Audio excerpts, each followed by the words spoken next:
United States ready to host the World Cup? It's tough to say. No, it's not tough, Eli.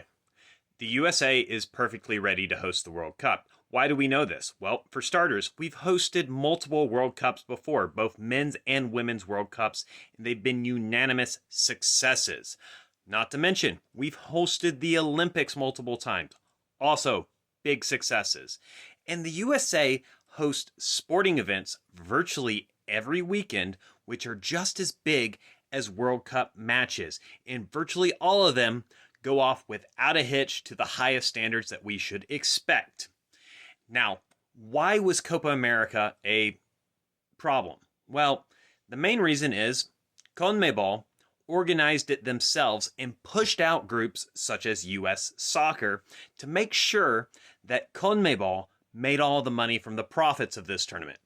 And CONMEBOL chose to cut corners to cut down on expenses. And one of those corners they cut was security, which is one of the reasons why we had the problems at the final. They did not put gates around the stadium with checkpoints to make sure people only with tickets were getting into the stadium. They allowed them to come up all on their own, and that's when the problems happened. CONMEBOL is also responsible for why they had the poor pitch conditions, which were also smaller. Instead of providing the full 6 weeks to allow the pitches to take properly, they did it in short term. They also cut corners and didn't actually take the proper precautions to make sure they could have the pitches big enough.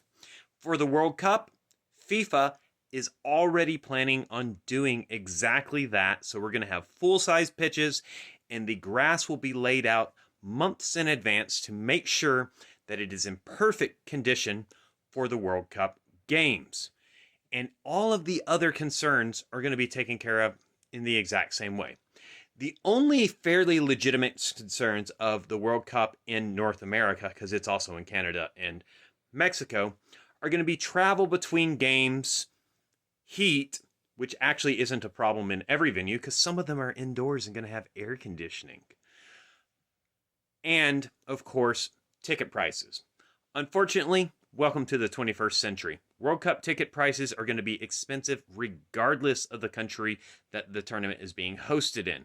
However, they're going to sell out, and World Cup 2026 will be the most attended World Cup in the history of World Cups, and it probably won't even be close. In fact, World Cup 1994 in the USA will be the only one that even registers close to it, and 2026 is probably going to blow it away.